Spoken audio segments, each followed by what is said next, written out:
Hello, good morning everybody.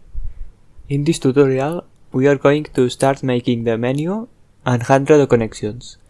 Let's get started. First of all, create the menu scene.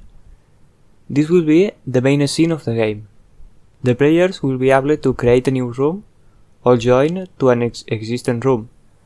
Add a VBox container node for the buttons. Change the layout to full rect to make it fill the entire screen. Add two button nodes, one to create a room and the other to join one.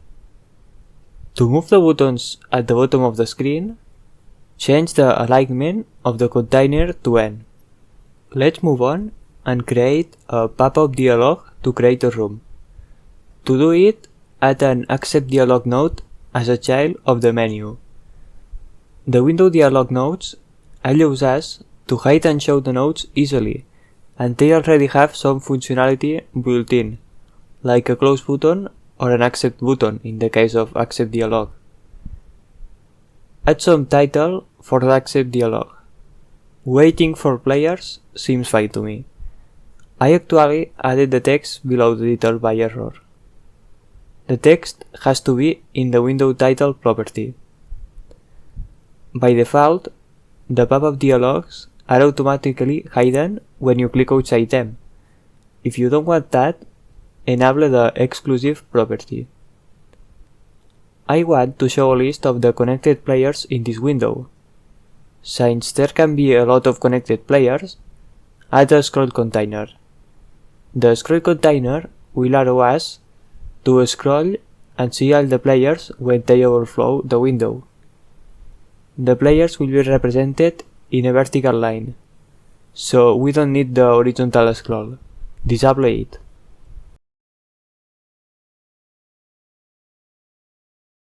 Inside this container, add a lever to show the ID of the room.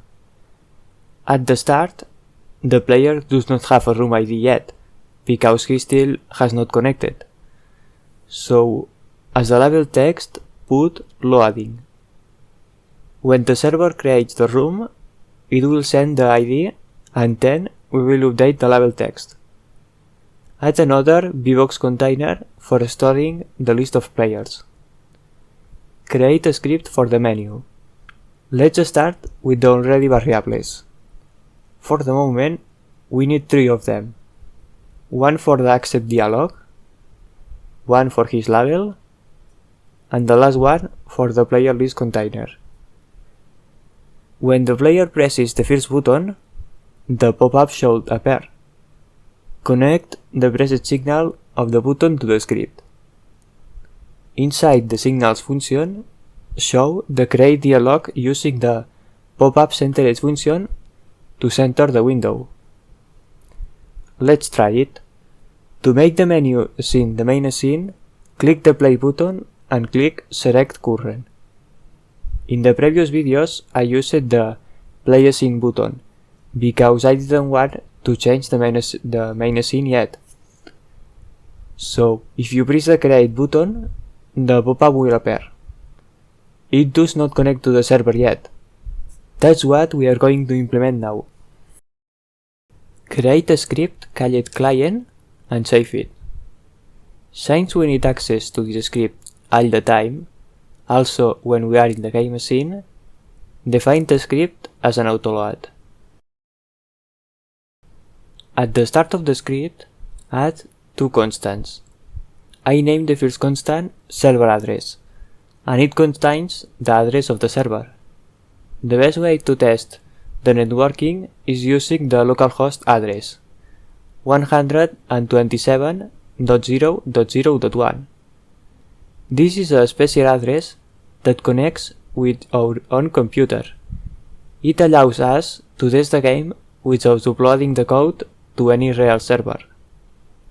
The second constant contains the port the server is listening to. I choose 5466 because this port is free in my computer. If you are using Linux, you can see a list with the assigned ports in etc services. It's better if you don't pick any port that is in the list, since they already have other services assigned to them. Next, create a dictionary called myinfo. Store in it the information of the player. It needs a name. I will put Elizabeth as default. It also needs a character index, since there are 4 players in the characters texture. With 0, the default character will be the first. And finally, it needs an instance to change his position and animation easily. Initialize the instance to null. We will assign the instance later, when the game starts. We need information of the other players to display them in the game. To store this information, create another dictionary called playerinfo and initialize it to an empty dictionary. We will add the other player's information when the server sends it to us. Create 2 more variables. An integer called isCreator that stores whether this player is the creator of the room. Initialize it to false. And another integer called room that it will store the room ID. To connect to the server, create a function called connectToServer with an integer parameter that contains the room the players want to connect to. The default value of the parameter is 0. If we create the room, we won't use the parameter. Assign the parameter to the room variable. Next, create a new instance of the class Network Multiplayer Init. We can connect to the server using the createClient function of this class. We have to specify the address and the port of the server. Use the constants we created before. createClient can fail. In that case, I print an error message with the printr function.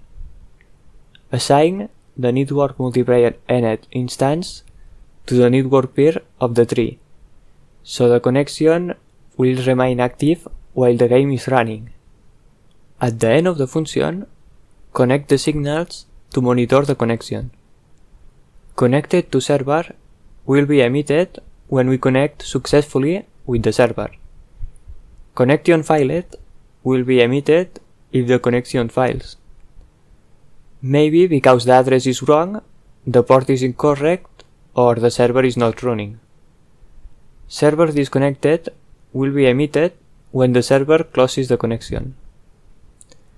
The connect function can return an error if it fails, so I use ifs to print an error message in that case. If you don't handle the return value of connect, you will have warnings. If you don't want to put all these ifs, you can ignore the warnings. You will get an error anyway if the connection fails. Create the functions connected to the signals. For the moment, just print some text. We will implement them later. Create a new function called createRoom. Inside the function, change isCreator to true and call the connectToServer function. We don't specify the room ID argument because we are creating a room, not joining one. I forgot to put a default value for the argument. Put 0 as his default value. Now, open the menu script, and when the create button is pressed, call the createRoom function of the client autoload to connect to the server. But there is no server yet, so let's make it. Create a new Godot project for the server. Create a node scene called server and save it. Add a script to the node. We will put all the server code here. Start adding a constant for the port. It has to be the same as the one we defined in the client, otherwise we won't be able to connect. To store all the information of the rooms, create a dictionary called rooms. Each room needs a unique ID. We will assign them starting at 0. Create a variable called nextRoomID and initialize it to 0. After assigning this variable to a room ID, we will increase it by 1. so there won't be any rooms sharing the same ID. But we have a problem. As the room games end, we won't be able to reuse their IDs with only the next room ID variable. To keep track of the rooms that closed, create an array called empty rooms. Before assigning next room ID, we will check if there is some values in the array. The room will have two states. Create an enum to store them. Waiting, when we are in the menu waiting for other players, and started when the game starts. Let's initialize the server in the ready function. Create a new instance of networked multiplayer init and call his create server function. The first argument is the port. The second argument represents the number of players who can connect to the server simultaneously. The default value is 32. That's more than enough for the project, so I'm not going to specify a different value. As with the create client function, create server can fail. If it fails, I print an error message and I stop the server. If the server does not even start, it's senseless to continue executing the project. After that, assign the instance of networked multiplayer init to the network peer of the sentry. Next, connect two signals. Network peer connected will be emitted when a client connects, and network peer disconnected will be emitted when a client disconnects. As with the client signals, if the connection fails, I print an error message. But in this case, if they fail, I stop the server, because without these two signals, the server cannot work normally. Create the functions connected to the signals. For the moment, add some message when the function is called. With that, the server is ready to start listening from clients. It won't do anything for the moment, but we shall be able to connect to it using the client. We can make sure it works looking at the output of the prints we put in the functions connected to the signals. Let's try it. I opened the two projects, the client and the server. Let's start the server first. Next, we start the client, and if we click create, we shall be able to connect to the server. Let's try it. As we can see in the output, we connected successfully to the server. If we go to the server, we can see that a player with this long ID has connected. This ID is generated automatically by Godot. We can change it. If we close the client, the server should tell us that the client disconnected.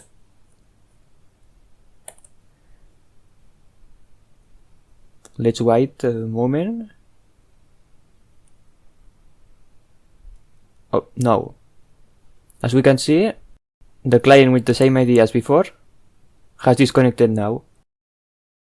To end the video, we are going to create a room in the server and send the ID to the client to update the label that says loading.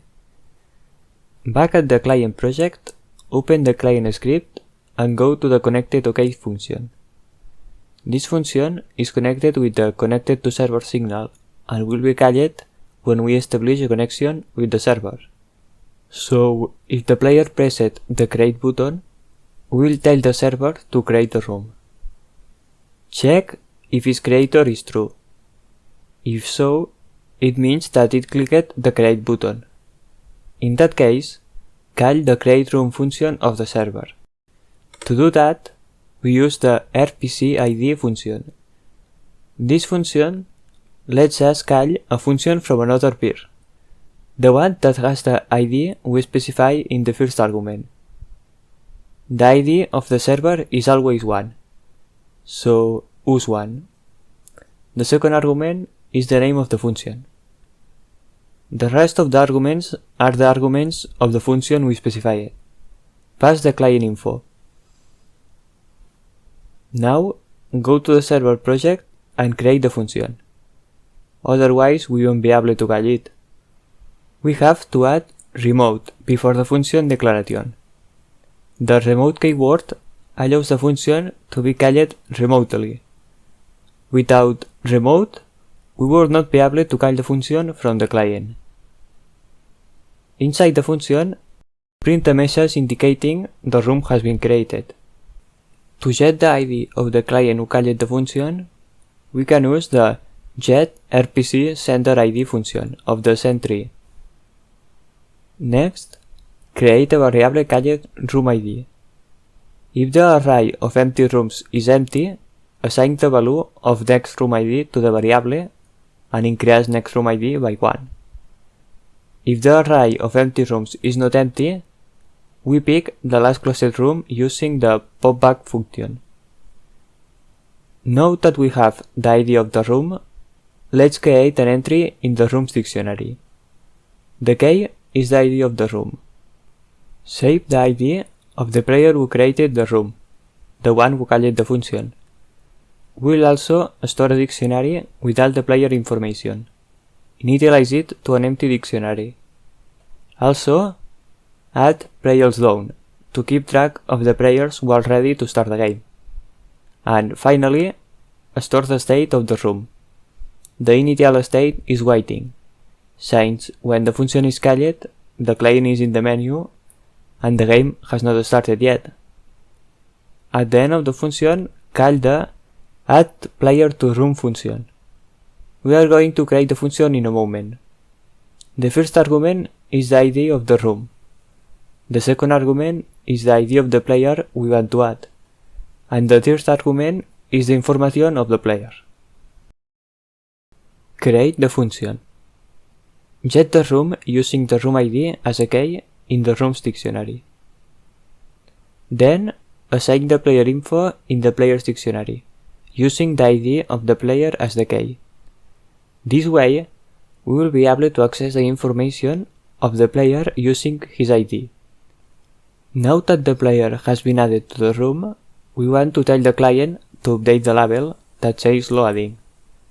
Use RPCID to call the update room function of the client. We use the ID of the player who joined as first argument, so the player who just joined the room will execute the function. Pass the ID of the room as the last argument, so the update room function will be called with the ID of the room as argument. Now, the last thing we have to do is implement this function in the client. Open the client project and add the update room function in the client script. Remember to add remote at the start to indicate the function will be called remotely. First, check that we are in the menu scene, comparing the name of the current scene to the string menu. If we are not in the menu, we cannot update the label. So, if we are in the menu, call the update room function of the menu script.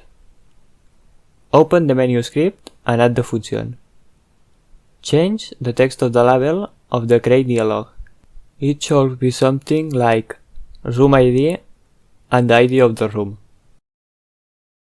If you try to connect to the server now, you should see some errors. We can see that Godot is complaining about not finding the client node. But why is he looking for the client node in the server? Let me explain it. Godot only lets us communicate between nodes that are in the same position in the send-tree in both projects. When we call functions from the script in the client node of the client projects, he expects to find the same node in the server. So, just change the name of the server node to client and they will be able to communicate, because now they have the same name and the same position in the send-tree. Let's try it one last time. Now, when the client connects, the server sends the ID of the room to it and the label is updated. I know all of this could seem complex at the start. For that reason, let's end the video with an image that summarizes the process. And that's it for today. I hope you liked the video and see you in the next one.